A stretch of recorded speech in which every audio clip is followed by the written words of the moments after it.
Hello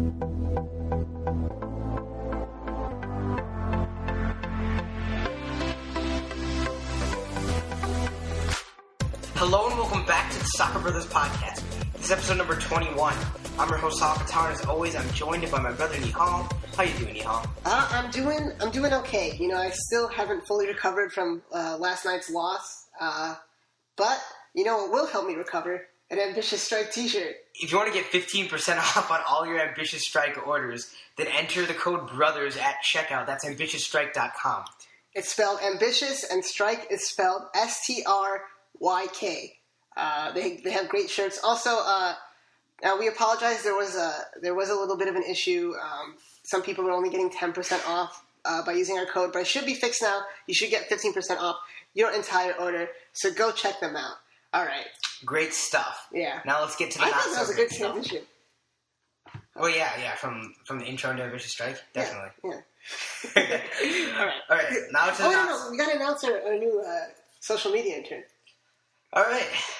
Well, our new social media intern, he sent us an email before, so if you're an avid listener, you might recognize the name. Yeah, we have a new social media intern, as I was just saying. We said that word a lot in the last 20 seconds. Wow, okay. So, our new social media intern is Dinesh Raj, all the way from Scottsdale, Arizona. That's in the Phoenix area, if you don't know. Also, where Ambitious Strike is headquartered, so... Yeah. Why don't you say hi? Hey guys, some basic facts. I'm a huge American fan like Sahil and Nihal. I also support Tottenham and Borussia Dortmund, and I'm a huge Columbus Crew fan. And he's from Ohio, so yeah. Originally, they just moved out there to Arizona, so he's our new social media intern. Our Twitter game has been really, really bad recently, and he loves to tweet, but not from his own account. So we figured it'd be good for all of us, everyone involved. Yeah. So we're excited to have you on. Yeah, thank you. Yeah. Also, from time to time, he'll probably appear on the podcast. He'll be in the background, fact checking for us, checking out some stats, making sure that they get 15% off instead of 10%. Wow. Well, okay. So why don't we get into the show? All right. So see, we wouldn't have been this happy last night if we recorded. Yeah, we wouldn't have been. Yeah. All right, so the U.S. lost 2-3 in the Rose Bowl in Pasadena yesterday. It went into extra time, but Paulo Aguilar had the winner in... What a goal, by the way. Yeah, just suspect defending by DeMarcus Beasley, but we don't have to, dwell on that. He's supposed to be not on the team, so... Oh, yeah. Well, it's all about bringing in youth players and a player who retired a year ago. That's the revolution we've been looking for. Sarcasm. Yeah, sarcasm is a thing on this show. So I can tell you're unhappy with Klinsmann. We're going to get to that later, but why don't you just talk about your general thoughts about the performance of the U.S.? We deserve to lose. I mean, we played okay to get into extra time. The goals really were against the run of play, especially the first goal. We had some chances like Michael Bradley's run, which maybe he should have finished off. If Dempsey wasn't so selfish, maybe we would have scored another one. But there are some bright spots. I thought Bobby Wood was good. I think Jeff Cameron is clearly our best center back, right? I mean, he has to be a starter. That's probably the best thing about this match. Also, the strikers just didn't get it done. And there was just such a big gulf between the midfield and the strikers. And that's what happens when you play strikers like Dempsey and Altidore. And, neither one of them are willing to drop back into midfield. And often, if one of them was dropping back into midfield, it was Altidore. And then he would fire off a terrible pass that would go out of bounds. So, I think it might be time to move on from Clint Dempsey, honestly. I still think he's one of our best players. Technically he's one of our best players. But he's not a lone striker. He's not a center attacking midfielder. It doesn't seem like he can play out wide anymore. And, he's very good with a player like Obafemi Martins, but Josie Altidore is not Obafemi Martins. And I don't think Aaron Johansson has those capabilities either, or really any forward. Bobby Wood, actually. Yeah, Bobby Wood. Johansson could, maybe. I just think, how old will Dempsey be the next World Cup? 35? Stat geek. Yeah, check that. How old is Clint Dempsey? This is already coming in handy. Yeah. You know, there's a lot of older players playing. Beasley. He'll be 36. He'll be 36 in the next World Cup. So there you go. I mean, it's time to move on. Beckerman was playing. I saw a tweet. 4 out of 14 players. Well, only 4 out of 14 players of the 14 players that played last night will be under 30 at the next World Cup. It's a youth revolution, folks. Yeah, but I will say that. Oh, by the way, where's the proactive soccer? When do we? That's been a lie from the beginning, pretty much. Well, we saw it against the Netherlands and Germany. Yeah, I know those are friendlies. Maybe it's just the personnel. They're not used to playing. But in a competitive game, like he said that right when he took under the reins of the U.S. national team or the U.S. men's national team, and we didn't see it in the World Cup, did we? No, I guess you're right. I mean, Portugal against Portugal, I thought we were pretty proactive. Yeah, that's true. But a player who really impressed me, who I didn't think would actually have that immediate an impact off the bench, was DeAndre Yedlin, getting the assist to Bobby Wood. Yeah, I think we disagree on this one. He did not impress me at all. That assist was very, very nice. I'm sorry, Dee's a Tottenham fan, as he said. But, I don't know. I'm starting to think he's not a winger. Well, no, I mean, actually, okay, he had some terrible pieces of defensive play. Yeah, and bad clearances. Yeah, I was... But that was a beautiful pass. It was it was perfectly weighted. And the finish by Bobby Wood was great. And, Bobby Wood was a GOAT going into that Netherlands game. Now he scored against Netherlands, Germany, and Mexico in the CONCACAF Championship. So, did you watch any of the post-game? I didn't watch the celebration. No, not really. Yeah. I kind of just was upset at that time. So, what do you think about Dempsey? Do you think we should move on from him? I mean, he's one of the best players ever. I mean, yeah, okay. Dempsey is a player that's always frustrated me because it either looks like he's being selfish, just indisciplined in the way that he conducts himself on the field. He's done poor things for the Sounders. So that's frustrated me, and I feel like maybe it seems like he was a bit less selfish when he did have that armband on. I mean, the whole armband thing may be overrated, but... Well, no, you're right. And he's just not the same player he was at Fulham or Tottenham. I mean, and he was a wide player back then. Remember, Bob Bradley deployed him on the wing in the 2011 World Cup, or 2010 World Cup. And he played on the wing for Fulham a lot. Yeah. And, I don't know, him being... there was, like I said, there was just so much space between Michael Bradley and the strikers. And the position, I just think the tactics were wrong. I did predict the starting lineup, right? I got it right. Everything? Yeah. I wasn't paying attention. Yeah. Oh, nice. Well, I think I did Bedoya. Were you saying what your starting lineup would be, or what you think? No, what I thought. So you said Jermaine Jones on the wing. Yeah. Yeah, I thought he played like left center midfield. And a lopsided diamond. I think I might have said Zardes and Bedoya, actually. No, I didn't. I think I said Bedoya and Jones. And, well, obviously Bedoya didn't play. So, yeah. I don't know. I thought Zardes was okay. I mean, he wasn't bad. No. I've definitely seen worse Zardes performances. But, I mean, we mentioned that you only had 4 players who are going to be under the age of 30, and 2 of those players, I mean, were involved in the goal. I mean, Yedlin had the assist to Bobby Wood. Yeah, that's true. Both very young players, so Jurgen is saying... I mean, if he shows us more of what he's saying, then maybe things are going to go better. But, okay, maybe. I guess that's maybe. I don't know what else to say to that, because... Well, why don't we talk about tactics here? Because we sort of alluded to it. I just think there was... If you listened or read any, pre-match articles or listened to other podcasts or analysts, a lot of them were saying, show him wide, force him to cross. Because Jeff Cameron can win in the air. And as we saw, Matt Basler is not as good in the air, but he can win in the air.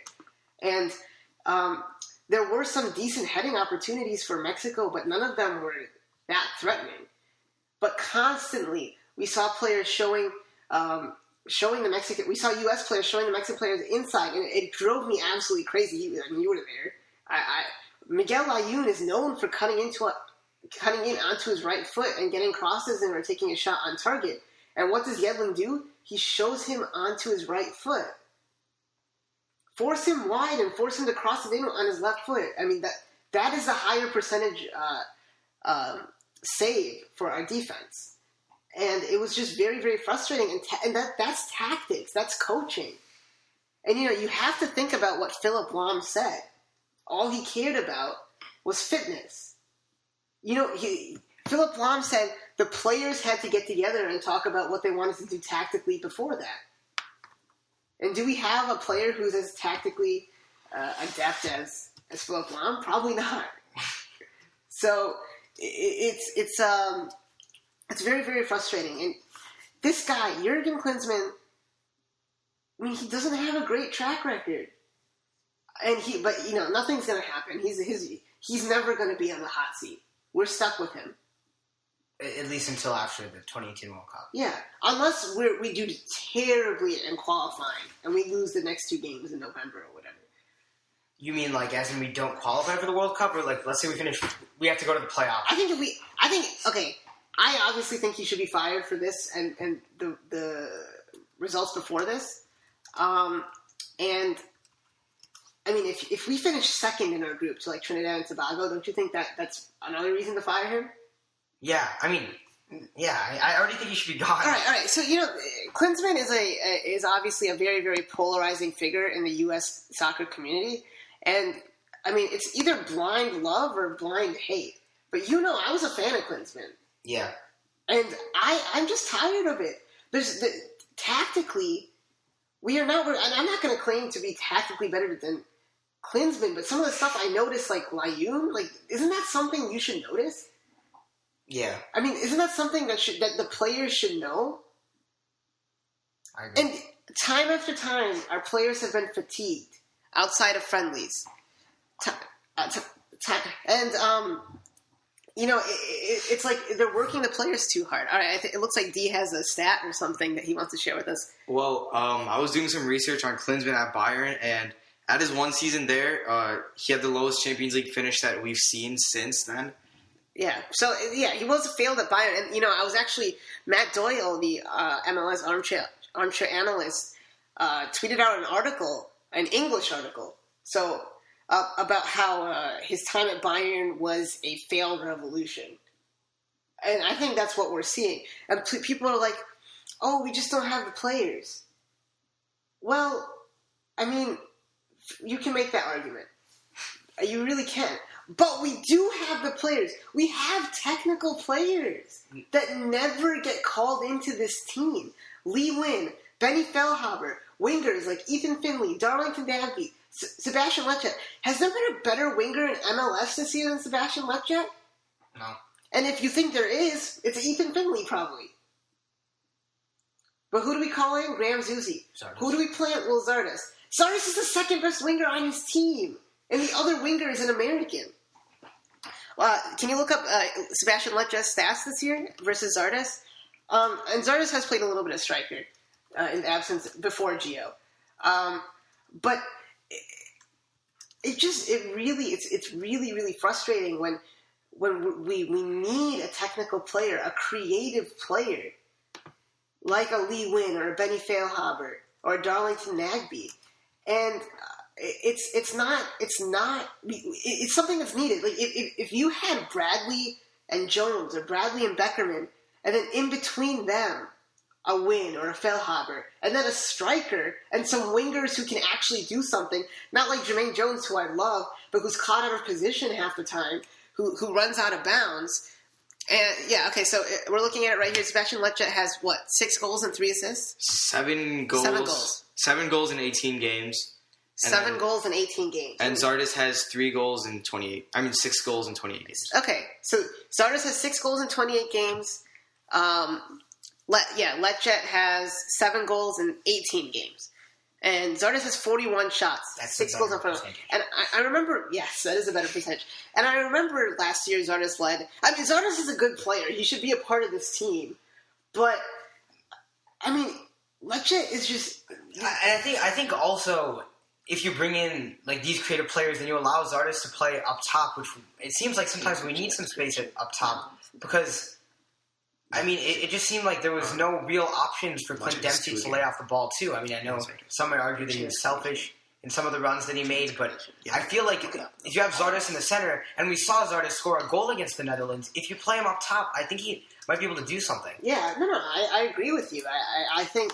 And that was a poacher's goal that he scored against the Netherlands. Yeah. Well, playing like a 4-3-3 with two, like, an 8, a box-to-box midfielder like Bradley, and then a holding midfielder, but also more of a 10 like Wynn or Feilhaber, and then 2 true wingers, maybe. I mean, maybe we need players with who track back defensively. Would you consider like Fabian Johnson a true winger? Yeah, I mean, that's where he plays. Yeah. I mean, that's where he plays for Mönchengladbach. I don't think we've seen him play fullback for Mönchengladbach since at least last year. He hasn't played this year. So I really, I don't know. It has to change. And maybe that's the silver lining with this. We're not going to rely on these players anymore. This is probably it for Chris Wondolowski. And if it's not, God help us all. But I just, there are some 5 players were called in, I think, and one of them was Lee Wynn for the Costa Rica friendly. Yeah. We have a friendly in 2 days. I mean, I don't. It's hard to think about. We will talk about that in a bit. Yeah, I don't know. I think yes, I do think. What I was going to say is, Klinsmann never takes the blame. Can he just say it's my responsibility? It's on me. He's like, what were his quotes? Yes, the Gold Cup was a bad result, but the referee decisions influenced it. Brad Guzan did something illegal. How can you fault the referee for calling that? Don't put yourself in that position. Yeah, Mexico-Panama, they screwed up. What other game did they screw up for the U.S.? None. So I don't really... How can you blame the referees in that situation? The only team who can blame the referees is Panama. Who can truly blame the referee for absolutely deciding the outcome of that match. Yeah. I mean, I think there was a few bad calls. There always is. Mexico and Jamaica, but Mexico would have won the game anyway in the final. Probably. But I don't remember the U.S. being affected by bad refereeing. One of the concrete things that I've seen in the coaching history, like there's not many things where you can say, oh yes, Jurgen has improved here. I mean, there's just not many. Well, he's improved getting results against Mexico, which was what I was going to say. Yeah, but that's clearly not the case. Well, and in important games, at least. Well, I mean okay, we got a draw at Azteca. There's a World Cup qualifier. Yeah, we got a draw at Azteca. We won at home, and we went to Azteca and won for the first time in the history of the United States. Yeah.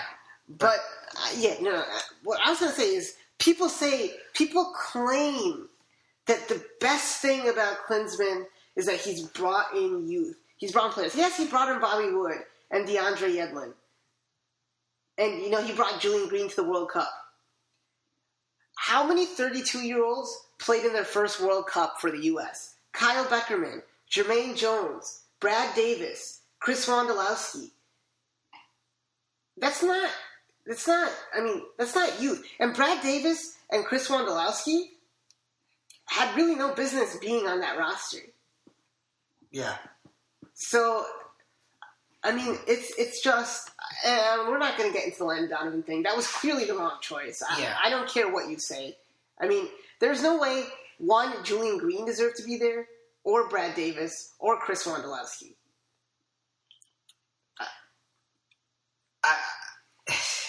It's just, I think... I will give credit to Klinsmann on Yedlin, because I don't think that Yedlin would have gone to England if it wasn't for... No, you're right. Giving him the confidence to be in the He brought World Cup. John Brooks in. Yeah. But Brooks was playing well in Germany, and I think that's something people forget. Out of those 3, Yedlin, Brooks, and Green, Brooks was probably the most worthy. And, probably Yedlin. Yedlin, I think, was worthy. He's a starting right back. He was playing well for the Sounders. But he's been tinkering for a year through a major competition at center back. Yes, we didn't have Brooks today because of injury. But what was our back line? The same back line as the World Cup. For most of the World Cup, in Belgium, Jeff Cameron played in midfield. Omar Gonzalez started that game. But in the first 3 games, I believe that was our starting back line. Yeah. So did you find the chance creation yet? No, they don't have any. Okay. So I'm pretty sure Darlington Nagbe has created the most chances in the last few years. And he's eligible now. We need to bring him into this team. We need. I hope Lee Nguyen gets a start on Tuesday. Yeah. And, one more thing. Freddie Adu. He's been tearing it up for Tampa Bay. I mean, you Think about, really want him in there? No, I don't know. But Freddie Adu, think about it. Benny Feilhaber and Lee Nguyen are having 2.35 a game. 2.35 chances a game. 4th highest. Yeah, so 4th highest. Darlington Nagbe's 4th highest. In MLS. But look at the minutes. I mean, he has way more minutes than those other players on that list. So, he has 400 minutes more than... But it's or 800. Yeah, I know. But Darlington Nagbe is at the top MLS. We need to bring him into this team. No, but what I was saying about Freddie Adu is Lee Nguyen and Benny Feilhaber had their breakout seasons last year and this year respectively, and they're 27 and 29. Freddie Adu's still only 25. So, you never know. I think it'd be great because, the Fox Sports 1 a few days ago, the 2011 Gold Cup final was on. The one we lost. The best player on the field was not Michael Bradley, was not Clint Dempsey, was not Landon Donovan, was not Steve Cherundolo, who's a legend, by the way. It was Freddie Adu. That was only 4 years ago. I mean, I know a lot can change, but a lot has changed. He hasn't done well at any of the clubs he's been at up until this point. But, you never know. This is a tangent that I don't know how this came. Yeah. I was just kind of making a joke. But, I was going to say, Lee Nguyen had his breakout season in MLS. Yeah, no, I'm saying, but you could be MLS in 2 years. Yeah, okay. Well, then we'll talk about that in 2 years. Yeah. But I think Lee Nguyen needs to be a part of this team, and he should have been for a year. Yeah, definitely. He was never given a fair shot. Why doesn't this guy like creative players? How can we play a proactive style of soccer when we're playing Wando and Beckerman, who I love, but Beckerman, I guess I understand because you have to have that 6. No, even dropping Donovan, that's an example of losing so much creativity. Because Donovan can keep possession. That's not something Brad Davis does. And I feel like Donovan was one of those players whose runs on the wings are just not meaningless. They're never meaningless. No. It always feels like something's going to happen. Do you remember that pass he had to Breck Shea against Costa Rica in the Gold Cup when he made that run after that Sean Johnson save in the group stage? Costa Rica? Yeah, in the group stage. No. And he crossed it. He crossed it in on a volley. Oh, yeah. Okay. Who else in the pool last year could have done that? Probably, Lee Nguyen, as you said. Ethan Finley. Maybe, last year, I don't know, Ethan Finley's a stretch. But this year, last month, why didn't Letjet get a call? And one thing that bothers me is Darlington Nagbe has not been contacted by U.S. Soccer. How? How was he not contacted before he got his citizenship?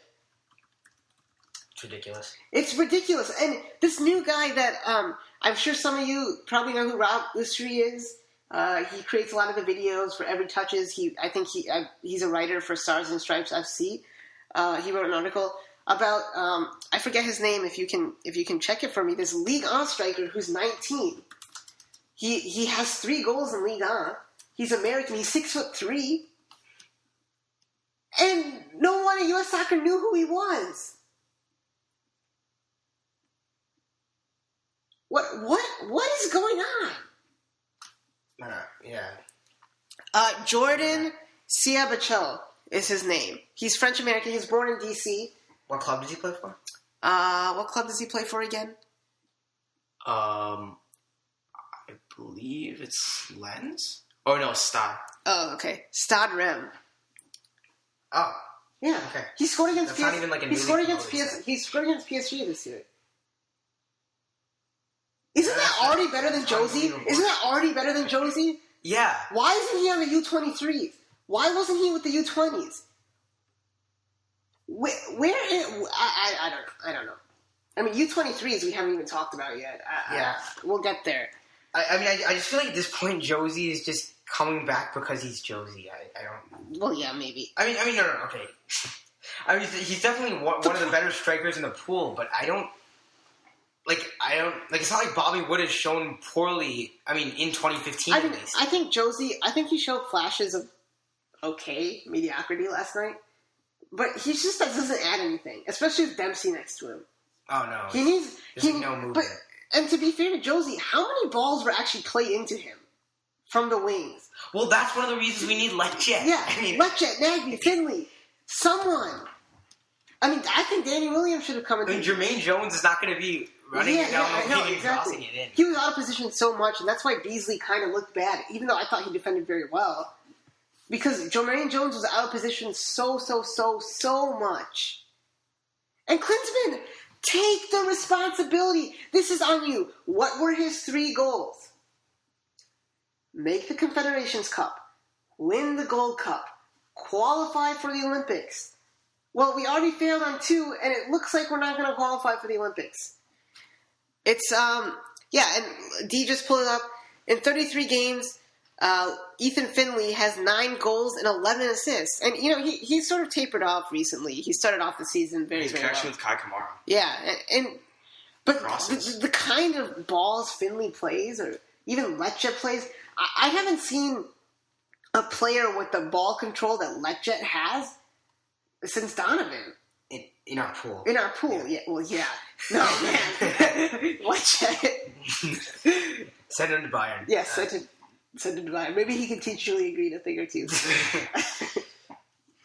Yeah, I mean, I agree with you. And Jurgen Klinsmann is a deluded, self-absorbed, and at least in the public eye, he does not take responsibility, and he's deluded because he said we were closer to a 3rd goal than Mexico was before Mexico scored. Well, how ridiculous of a statement is that? It's pretty ridiculous. How are we? How? That's just not true. I mean, maybe after we had a couple of chances, the equalizing goal. We had 1 chance. Yeah. Oh, for that 1 chance, we were better. No. He said we outplayed Mexico in the first half. Are we serious? The thing that makes me mad is just that he made us believe that we could make a World Cup semifinal and that we were going to play this whole new style of soccer. And I literally remember thinking that we could outpossess teams that are better than Mexico and better than any team in CONCACAF. But I mean, if you're going to play like this, then tell us you're going to play like this. Yeah, exactly. And people are saying, "Oh, better doesn't happen overnight." This team is worse. This team is worse than it was a year ago. It's worse than it was 4 years ago. And yeah, there's no world-class talent like Landon Donovan or Clint Dempsey at his prime. I don't care. That is Klinsmann's job. And even as technical director, Klinsmann's a great technical director. Why are the U23s failing? Why did the U20s suck in qualifying? They were very good in the World Cup. Why did the U17 struggle to qualify? And their World Cup's coming up next week, so I'm excited for that. And I just Klinsmann apologists are the worst because then they act like, you MLS guys don't know anything. It's because of MLS. Really? Then why? Let's count the MLS players last night. Beasley, Beasler. Let's move to midfield. Kyle Beckerman, Michael Bradley, Giassi Zardes, Dempsey. Jermaine Jones, Clint Dempsey, Josie Altidore. How many is that? 8. 8 of our starting lineup. Who came on? Brad Evans. And who are the other substitutes? Bobby Wood. And Yedlin doesn't play in MLS anymore. So 9 of the 14 players are MLS players. And yeah, that's what the pool, that's what he has. But he relies on these players. But I mean, he didn't want these players. Right. Okay, but here's the problem: the animosity that he single-handedly has created with the help of Don Garber between MLS and U.S. Soccer is ultimately unhealthy. Right. They need to work together. And even as a player, I'm sure that can make things uncomfortable between a player playing in Europe and exactly you playing with a player in MLS. Exactly. And it's just, man. I mean, you ought to feel like less respected almost if you're playing under Klinsmann.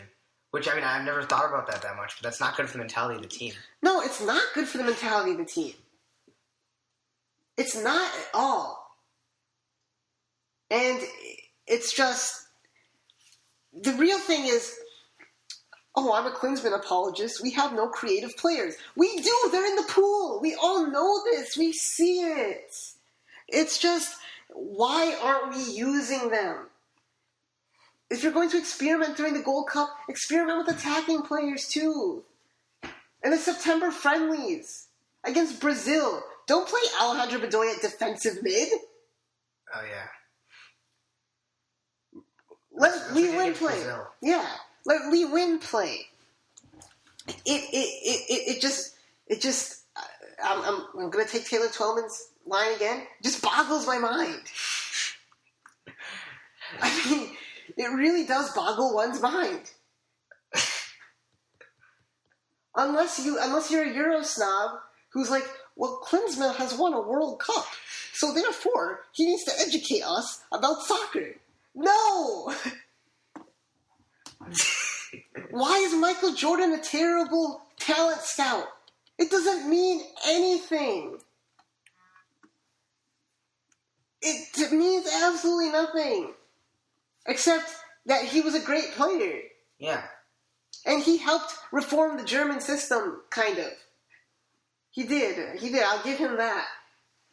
But many people say Yogi Low was the tactical one there, who did all the tactics. But I just feel like Sunil Gulati needs to just look at the situation right now. Don't look at what Jurgen's done in the past, because that's just irrelevant. We're not changing. Yeah, I mean, the big thing is the contract. The big thing is the contract, too. He's one of the highest paid managers in the world. So I think... And the fact that he can get away with saying, with all of his mistakes, with all of his just mind-boggling decisions by saying, I think American fans don't understand soccer, is absolutely ridiculous. Does Philip Lahm not understand soccer? Does Bayern Munich's head not understand soccer? Yeah, okay, so, we talked about this a while ago, and in this article about the Ligue 1 striker, Jordan Ciabicho, Rob Osri poses the question. The big question is, why does it take internet forums and Twitter to uncover players like this? And it's happened before. Yeah. Oh, man. It's infuriating. U.S. Soccer, I don't know if you can find this stat, but there's something like 7 scouts in U.S. Soccer in all of U.S. Soccer for the whole country. I mean that's youth development. That's again on. But how has youth development changed? It's been 5 years. It's not like it's been 0 years or it's been a year. Youth. I mean, obviously we have to wait 10 years, 15 years to see what happens. But a lot of it has to do with MLS academies. Not with Klinsmann. Yeah. I mean, Yedlin was an example of... Klinsmann told Yedlin to go to Spurs when he could have gone to Roma. Yeah, I know. Who need a right back? He'll get so much more time on the ball in Italy, but also develop the same amount of technical skills. Physicality is overrated in the international game. That's why England sucks. Yeah, I agree. And also, I mean, this is kind of a tangent, but they're a Champions League team, so you're more inclined to play different players in the league games and in the cup games. Yeah, exactly. You have to play better players. Exactly. And Spurs are a great club for development. I mean, they've proven that. Yeah. They have players like Bentaleb and Ryan Mason who have just really, really done very well. And they really made Gareth Bale who he is. But, I mean, the right back situation, they have Kyle Walker. They had Kyle Walker, and man, I don't know. I just think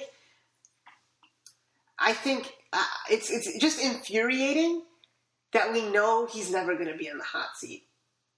We know. We know we're stuck with him. I mean, to root for Klinsmann being fired is just rooting for us not to make the World Cup, pretty much, at this point. Well, yeah, exactly. Obviously, I'd love to have us win. And well, no, I mean, so basically what we should want is to have been blown out last night, like 5-0. No, that's not. No, please don't do that. Because no. That's like Everton fans saying. That's like Everton fans saying to other Everton fans who wanted a change with the board that we're rooting against the club. No, I will never root against the U.S. I'm not going to root against Klinsmann. I want him to do well. He's our manager, but he hasn't done well. No, I know. I'm just saying I would have. Like putting out, like losing 3-2 isn't gonna do anything. At this point, there's no point in even wanting him to get fired because it's not going to happen. No, well, that's it's going to take disastrous results, and we don't want that to happen. Yeah. And Landon Donovan is right. Anywhere else in the world, Klinsmann would have been fired. There's no question. Oh yeah. Absolutely no question. Any questions? Terry Twoman?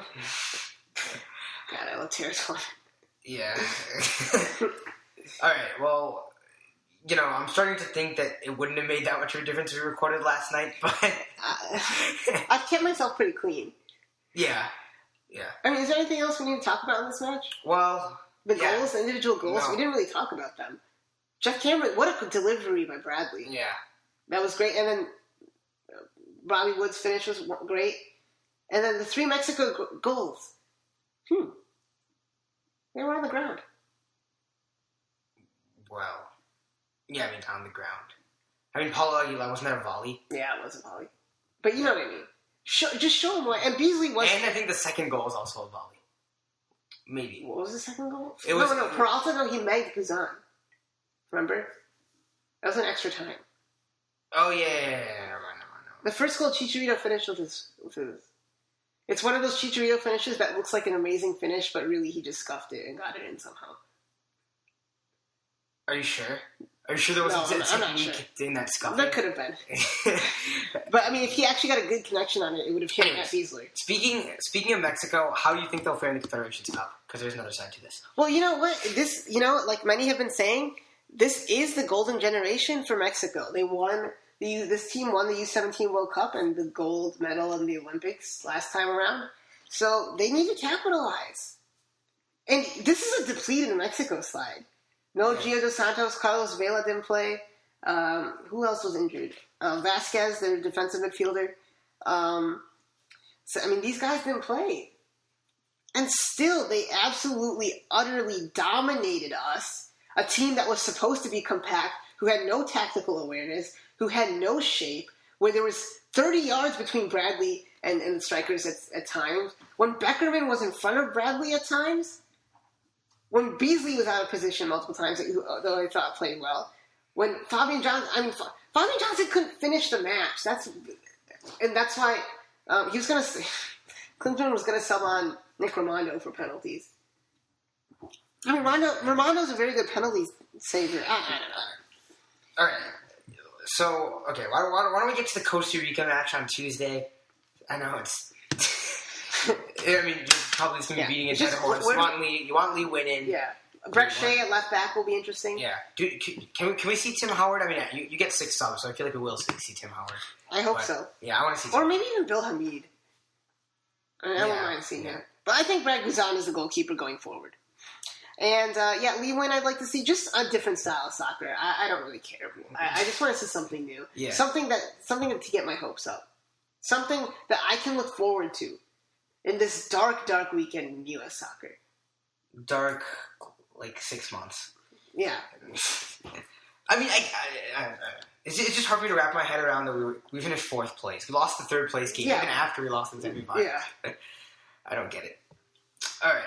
No, you should get it. Klinsmann is a terrible tactical I get it. I don't get... I feel like we have more talent than finishing 4th in the biggest CONCACAF tournament there is. We also have the talent to beat a U23 Honduras team. I know. It's on Klinsmann for the most part. It is on Klinsmann. There's no question. Even if the players aren't there, he's the head coach. It's a results-driven business, unless you're Jurgen Klinsmann. I think one of the difficult things, we often like to compare ourselves and what we want to be is like some top European nation, but those people have a more consistent with international breaks and everything. Like sometimes we have to use an MLS roster. Yeah. Sometimes we have to use a European roster. It's difficult. It's a difficult situation. Yeah. Well, okay. Even if you're like the manager of Germany, you have like several players playing on the same club. Well, so I mean, right. It's different. There's also a bigger problem. Sunil Gulati has been unchallenged as a president since 2006. I mean, this is what happens when one guy has unilateral power. It doesn't matter if 90% of American fans want Jurgen Klinsmann fired. He has unilateral power, and he's not going to fire him. It's as simple as that. And, you know, it's just something you have to deal with. Hopefully he gets better. Hopefully I'm wrong. Let's look at this ASN poll. Yeah, 44%. Oh, should Sunil Gulati fire Jurgen Klinsmann? 44% said absolutely. 34% fire both of them. So 78% out of 600 people. And then out of those 22% who said no way, probably 21% of them, no way he won a World Cup and he's German. That's just my opinion. Okay, here's Stat Geek. Our own Stat Geek pulled up this tweet by Matthew Doyle. Someone asked him, have the rest of CONCACAF caught up to U.S. fitness levels? Or has U.S. fitness taken a step back under J.K., which is Jurgen Klinsmann, if you can understand that. And Matthew Doyle said, fitness has taken a step backwards, overtrained and undercoached. Eggs bleeping exactly.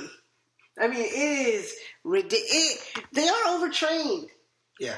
The fatigue shows. How many people have pulled hamstrings this year, or in the last year? And at big competitions like the World Cup. Yeah.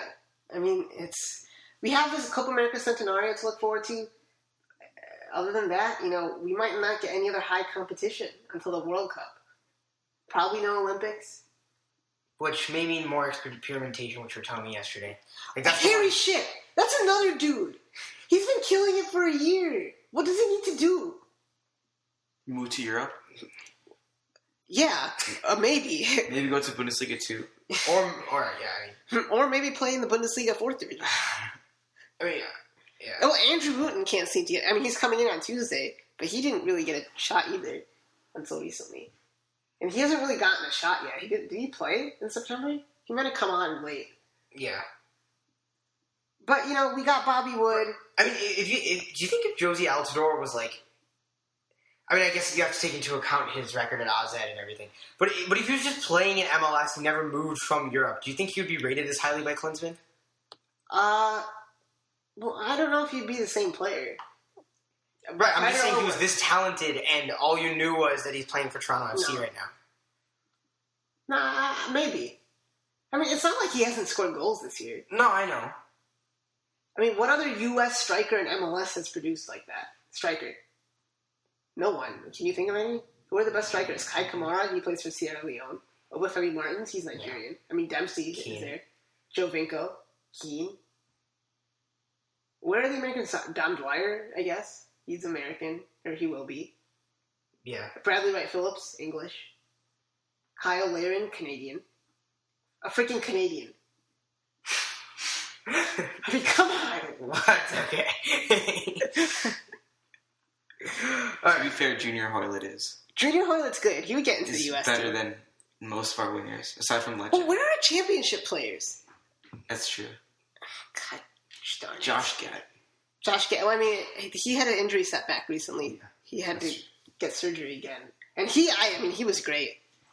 But how many senior men's national team appearances did he have? I think like 1 or 2. He played against Russia. I remember that game very well because I was in Turkey. And I started screaming in the hotel when Mixed scored a tying goal.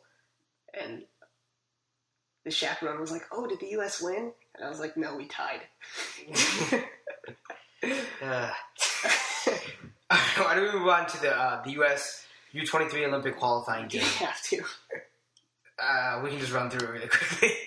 So we lost to Honduras 2-0. We just didn't look as good as Honduras, in my opinion. The Honduran coach and Andy Herzog got kicked out of this game. It was a very trippy game.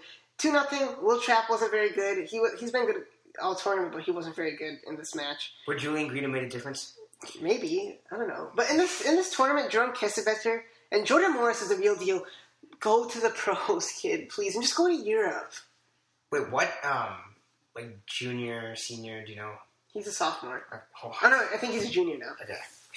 He's a junior now. So he's 20 years old. Can you confirm that, D? Yeah. And Jerome Kessebetcher of Stuttgart, he was very impressive. And Louis Gill was actually really good, too. So I think Louis Gill should leave Real Salt Lake. It's not the best situation for him. He's 20. He's 20. Is he a junior? Oh, yeah, he's a junior. He's a junior. Okay, so I'm hoping after this college season, after winter, he signs to the professional team. Yeah, he's going to be He good. needs to take the next step. But we still lost to Honduras. 2-0. Jordan Morris's goal to make it 2-1 around the 80th minute was wrongly called offside. But still, I mean, Honduras was the better team. They outplayed the U.S. And it's just, oh, what a surprise. Matt Polster was playing out of position. Interesting. Players playing out of position? That's not something we see with Jurgen Klinsmann.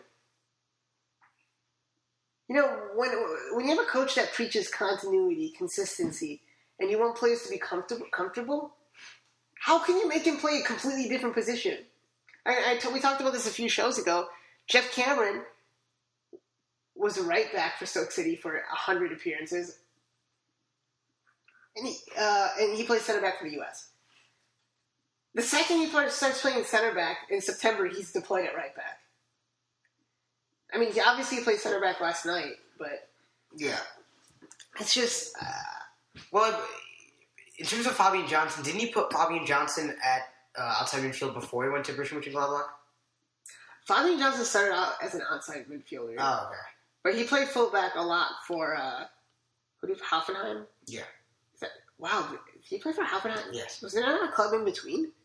It was Hoffenheim and then Borussia Mönchengladbach.